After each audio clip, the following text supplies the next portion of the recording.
Dear viewers, Assalamu alaikum. I hope that you are well. You try to listen to me very carefully. Whenever I read out the content, you try to listen to me very carefully so that you can get my point easily and you can spread your knowledge as well. So let's start. Dear viewers, পূর্বে আমরা আলোচনা করেছিলাম এই have verb নিয়ে। Have ভার্বের আমরা present form এবং past form আমরা দেখিয়েছিলাম পূর্বের একটি লেসনে, পূর্বের একটি আলোচনায়। আজকেও আমরা যে আলোচনা নিয়ে বসেছি সেটা হচ্ছে, আমরা দেখতে পাচ্ছি স্ক্রিনে যে হ্যাভ ভার্বই আবার এসেছে। এখানে আমরা মুখ্য বিষয় রূপে ধরতে যাচ্ছি। মুখ্য বিষয় হচ্ছে আমাদের had, use of had, past indefinite or past সিম্পলে কিভাবে আমরা হ্যাডকে ব্যবহার করব, পাস্ট ইনডিফিনিট অর পাস্ট সিম্পলে। এখানে স্ক্রিনে দেখতে পাচ্ছি একটি অংশে প্রেজেন্ট দেয়া আছে, ইংলিশটি হচ্ছে হ্যাভ, এবং আরেকটি অংশে এই হ্যাভের উচ্চারণ যখন আমরা হ্যাভকে উইক ভার্ব রূপে ব্যবহার করব, এর উচ্চারণটা হচ্ছে হাভ, হাভ। যখন এটিকে স্ট্রং ভার্ব রূপে উচ্চারণ করব তখন এর উচ্চারণ হচ্ছে হ্যাভ। তাহলে এখানে আমরা পাচ্ছি হাভ রূপে, প্রেজেন্ট ফর্ম পাচ্ছি হাভ এবং এর পাস্ট ফর্ম হচ্ছে হাড। হাভ অর্থ হচ্ছে আছে, হাড অর্থ হচ্ছে ছিল।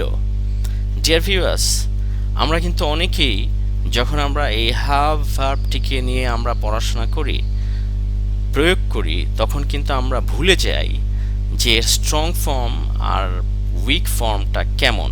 স্ট্রংয়ের বেলায় এর উচ্চারণটা, স্ট্রং ভার্ব রূপে যখন আসে তখন এর উচ্চারণটা কেমন হয়, উইক ভার্ব রূপে যখন আসে তখন এর উচ্চারণটা কেমন হয়, এটি আমরা হয়তো অনেকেই সঠিকভাবে উচ্চারণ করি না, সঠিকভাবে দেখে শুনে পড়ি না, যার কারণে আমাদের ভুল হয়ে যায়। তাই আমরা এখানে দেখে নিলাম যে প্রেজেন্ট ফর্মে হচ্ছে হাভ, পাস্ট ফর্মে হচ্ছে had. Dear viewer, strong verb, যখন এটি স্ট্রং ভার্ব রূপে আমাদের সামনে, আমাদের ইংরেজিতে কোনো প্রয়োগের ক্ষেত্রে আমরা যখন হ্যাভ ভার্বটিকে আমরা পাই, তখন সেন্টেন্সে যখন এটি অক্সিলারি ভার্ব রূপে থাকে তখন এটি স্ট্রং ভার্ব রূপে কাজ করে এবং স্ট্রং ভার্ব রূপে কাজ করে, আর এটির উচ্চারণ তখন হ্যাভ হয় এবং তখন এর কোনো অর্থ থাকে না, কোনো অর্থ নেই যখন এটা অক্সিলারি ভার্ব রূপে কাজ করে। আমরা আরেকটি ক্লাসেও, আরেকটি লেসনেও কিন্তু ডিয়ার ভিউয়ার্স আমরা দেখিয়েছিলাম, আমরা যখন উইক ভার্ব রূপে হ্যাভটাকে পাই তখন হ্যাভের উচ্চারণ হাভ হয় এবং এর অর্থটা আমরা পাই তখন আছে। তাহলে আমরা পার্থক্যটা বুঝে গেলাম যে স্ট্রং ভার্ব রূপে হ্যাভ যখন আমাদের সেন্টেন্সে আমরা দেখি, আমরা সেন্টেন্সে প্রয়োগ করি, তখন এর উচ্চারণটা হচ্ছে হ্যাভ এবং এর কোনো অর্থ থাকে না তখন স্ট্রং ভার্ব রূপে। উইক ভার্ব রূপে যখন দেখি তখন এর উচ্চারণটা হচ্ছে হাভ, হাভ, তখন এর অর্থটা আছে রূপে প্রকাশিত হয় এবং মূল ভার্ব রূপে কাজ করে। So dear viewers, I hope that you have got my point. Let's come to another slide. Dear viewers, আমরা দেখতে পাচ্ছি past simple, past indefinite। আমরা past simple কে past indefinite বলি। ইংলিশ আমরা দেখতে পাচ্ছি had, ইংলিশটা আমরা দেখতে পাচ্ছি had, বাংলা হচ্ছে ছিল। এই had, ইউজ অফ had, এর যে প্রয়োগ আমরা পাস্ট সিম্পলে, পাস্ট ইনডিফিনিটে, পাস্ট সিম্পল বা পাস্ট ইনডিফিনিট যাই বলি না কেন, এর ক্ষেত্রে আমাদের এই হার্ডের ব্যবহার ছিল অর্থে আসবে এবং এটি মূল ভার্ব রূপে কাজ করবে। আমরা এখন পরবর্তী স্লাইডগুলোতে এর প্রমাণ দেখতে পাবো। ডিয়ার ভিউয়ার্স, আমরা পার্শাল স্ট্রাকচার দেখতে পাচ্ছি, আংশিক গঠন। পার্শাল স্ট্রাকচার, আংশিক গঠন হচ্ছে সাবজেক্ট প্লাস মেইন ভার্ব এর পাস্ট ফর্ম। আমরা একটি বাক্যের আংশিক গঠন দেখতে পাচ্ছি, যেখানে শুরুতে থাকবে সাবজেক্ট, তারপরে থাকবে মূল ভার্ব, এবং সেই মূল ভার্বটি হবে ফার্স্ট ফর্ম, এবং মূল ভার্ব রূপে কে থাকবে সেটিও আমরা দেখে নিই। এখানে ইংলিশ অংশে আমরা দেখতে পাচ্ছি আই হার্ড। এই হার্ড অর্থ হচ্ছে ছিল। এই হার্ড ফার্স্ট ইনডেফিনিট অথবা ফার্স্ট সিম্পলের ক্ষেত্রে এটি মূল ভার্ব রূপে কাজ করে। As main verb, it has been used here. Whenever we see any sentence, whenever we observe any sentence in a book or in a paragraph or composition or letter or application, if we find I heard and it means আমার ছিল, then the had indicates as main verb, as main verb, মূল verb রূপে এটি কাজ করে। I heard, had বলা যাবে না, I heard বলতে হবে আমাদের মূল ভার্ব রূপে যখন কাজ করবে পাস্ট সিম্পলে, পাস্ট ইনডেফিনিটে। I heard আমার ছিল। We heard, we অর্থ এখানে আমরা যখন we এর পরে heard এটিকে মূল ভার্ব রূপে এখানে প্রয়োগ করব, তখন অবশ্যই we এর অর্থ হবে আমাদের। we এর অর্থ তখন আমরা হবে না, কারণ heard হচ্ছে মূল ভার্ব রূপে কাজ করতেছে এবং এটি অধিকার সূচক অর্থ প্রকাশ করতেছে ছিল। আমাদের ছিল, আমার কাছে, আমাদের কাছে একটা জিনিস ছিল, আমাদের অধিকারে ছিল, থাকা অর্থে এটি প্রকাশ পাচ্ছে we heard, আমাদের ছিল, we heard, আমাদের ছিল। you, you অর্থ আমরা স্বাভাবিকভাবেই জানি তুমি, কিন্তু এখানে you অর্থ হবে তোমার বা তোমাদের। you, heard হচ্ছে মূল ভার্ব, তাহলে you heard অর্থ তোমার বা তোমাদের ছিল। এখানে you সাবজেক্ট রূপে কাজ করতেছে এবং you তোমার বা তোমাদের অর্থ প্রকাশ করতেছে, এবং তোমার বা তোমাদের কাছে একটা জিনিস ছিল বা কিছু একটা ছিল এরকম অধিকার বোঝানোর জন্য heard মূল ভার্ব রূপে এখানে ইউজ হচ্ছে। তাহলে you heard তোমার বা তোমাদের ছিল। he heard, he, এখানে he অর্থ আমরা তো জানি স্বাভাবিকভাবে সে বা তিনি, কিন্তু ফার্স্ট ইনডেফিনিট অথবা ফার্স্ট সিম্পলের ক্ষেত্রে আমরা he এর অর্থটা তার রূপে পাবো, তার, পুরুষবাচক, তার, পুরুষ। he heard তার ছিল।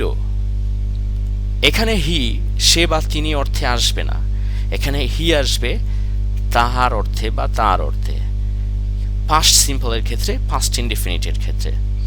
যখন হ্যাড, যখন এই আমরা যেটাকে হ্যাড বলি, যখন এটি হার্ড রূপে প্রকাশ হবে, যখন এটি উইক ভার্ব রূপে প্রকাশিত হবে, যখন হার্ড মূল ভার্ব রূপে ইউজ হবে, তখন এর পূর্বের সাবজেক্টটি একটু ভিন্ন অর্থ প্রকাশ পাবে। এখানে হি এর অর্থ তার, হার্ড মূল ভার্ব হওয়ার কারণে হি হ্যাড তার, পুরুষ ছিল। এটি পুরুষবাচক, তাই হিকে আমরা ব্র্যাকেটে পুরুষ লিখে দিলাম বোঝার সুবিধার্থে। Dear viewers, I hope that you have got my point. Dear viewers, come to another slide.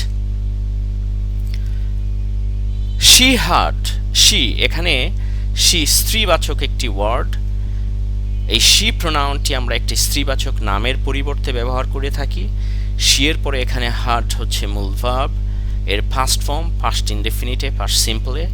she অর্থ এখানে হচ্ছে তার বা তাহার আমরা বলতে পারি। তাহলে she এখানে যেহেতু একটা সাবজেক্ট রূপে কাজ করতেছে, হার্ড হচ্ছে মূল ভার্ব, ফার্স্ট ফর্ম, ফার্স্ট ইনডেফিনিটের বেলায়, তাই she এর অর্থ হচ্ছে তার, স্ত্রী বাচক। হার্ড অর্থ হচ্ছে ছিল। তাহলে she heard তার ছিল। it heard, it এখানে বস্তুবাচক বা প্রাণীবাচক কোনো একটি সত্তাকে ইন্ডিকেট করতেছে। ইট যেহেতু প্রাণীবাচক বা একটি বস্তুবাচক সত্তাকে ইন্ডিকেট করে, ইট এখানে আমরা দেখতে পাচ্ছি যে ইট একটি সাবজেক্ট রূপে এখানে কাজ করতেছে। এরপরে হার্ড হচ্ছে মূল ভার্ব, এবং ফার্স্ট সিম্পলে, ফার্স্ট ইনডেফিনিটের বেলায় আমরা আগেই বলেছি যে হার্ড মূল ভার্ব রূপে কাজ করবে এবং ছিল অর্থ প্রকাশ করবে। ইট অর্থ হচ্ছে এখানে ইহার, ইট অর্থ ইহা বা এটা, এটা বলা যাবে না। কিন্তু ইটের অর্থ কিন্তু আমরা স্বাভাবিকভাবে জানি যে ইট অর্থ এটা বা ইহা। কিন্তু এখানে যেহেতু হার্ড মূল ভার্ব রূপে কাজ করতেছে, তাই ইটের অর্থ হবে ইহার। ইট সাবজেক্টটির অর্থ হবে ইহার। ইট হার্ড, ইহার ছিল। যখন হার্ড মূল ভার্ব রূপে কাজ করবে, যখন এটি উইক ভার্ব রূপে কাজ করবে, যখন এটি পাস্ট সিম্পলে অথবা পাস্ট ইনডেফিনিটের বেলায় মূল ভার্ব রূপে কাজ করবে হার্ড, তখন আমরা ইটের অর্থটা ইহার রূপে পাব। ইট হার্ড, ইহার ছিল। দে, দে অর্থ আমরা জানি তাহারা বা তারা।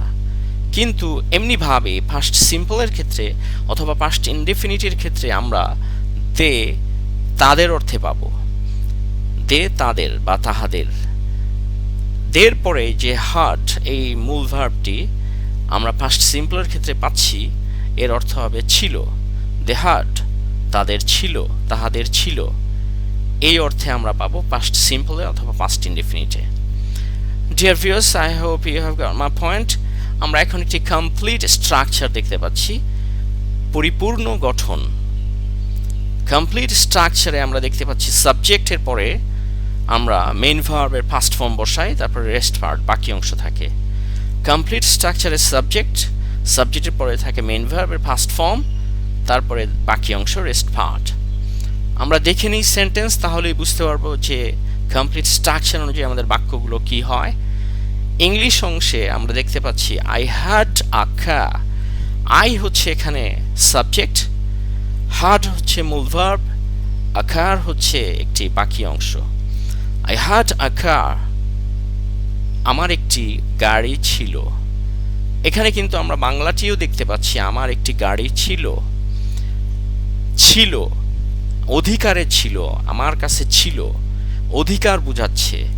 এই অধিকার বোঝানোর জন্য had এখানে মূল ভার্ব রূপে প্রকাশিত হচ্ছে। মূল ভার্ব রূপে ইউজ হচ্ছে পাস্ট সিম্পলে, পাস্ট ইনডেফিনিটে।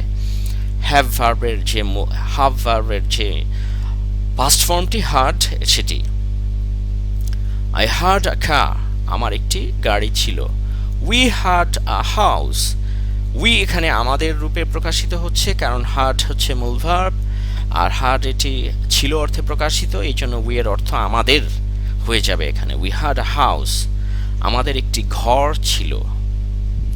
আ হাউস বাকি অংশ। ইউ হ্যাড আ ফুটবল, তোমার বা তোমাদের একটি ফুটবল ছিল। এখানে ইউ তোমার বা তোমাদের বোঝাচ্ছে, হার্ড হচ্ছে মূল ভার্বের পাস্ট ফর্ম, এরপরে বাকি অংশ বসেছে। ইউ হ্যাড আ ফুটবল, তোমার বা তোমাদের একটি ফুটবল ছিল। Dear viewers, I hope that you have got my point. Try to understand very carefully and pay your audible quality, audible capability very carefully. You can get my point easily, and every slide is very easy for you better understanding. He had a basket. এখানে আমরা দেখতে পাচ্ছি he subject এবং এটি third person singular. Hard হচ্ছে মূল ভার্বের past form, এটি উইক ভার্ব রূপে এখানে বসেছে। আমরা আগেই বলেছিলাম পাস্ট ইনডিফিনিট অথবা পাস্ট সিম্পলের ক্ষেত্রে যখন আমরা হার্ড ব্যবহার করি তখন এটির উচ্চারণ, এটির যে প্রোনাউন্সিয়েশন তখন হার্ড হয়ে যায়। হি হ্যাড আ বাস্কেট, তার একটি ঝুড়ি ছিল। আ বাস্কেট হচ্ছে রেস্ট পার্ট বাকি অংশ। শি হ্যাড আ ডাক, শি হ্যাড আ ডাক। শি এখানে তার অর্থ প্রকাশিত হচ্ছে, শি একটি স্ত্রীবাচক প্রোনাউন। হ্যাড এখানে ছিল অর্থে প্রকাশিত হচ্ছে, আর ডাক একটি হাঁস। শি হ্যাড আ ডাক, তার একটি হাঁস ছিল। ইট হ্যাড আ টেইল, ইহার একটি লেজ ছিল। আমরা আগেই বলেছি ইট ইহার অর্থ তখনই প্রকাশিত হবে যখন ইটের পরে হার্ড মূল ভার্ব রূপে কাজ করবে এবং এটি পাস্ট ফর্ম রূপে ব্যবহৃত হবে পাস্ট ইনডিফিনিট অথবা পাস্ট সিম্পলে, তখনই হার্ড মূল ভার্ব রূপে কাজ করবে এবং ইটের অর্থ হয়ে যাবে ইহার। ইট হ্যাড আ টেইল, ইহার একটি লেজ ছিল। দে হ্যাড সাম ম্যাঙ্গোস, একই রকমভাবে দে এটির অর্থ হবে তাদের। দের পরে হার্ড হচ্ছে এখানে মূল ভার্ব, উইক ভার্ব পাস্ট ইনডিফিনিটে পাস্ট সিম্পলের ক্ষেত্রে।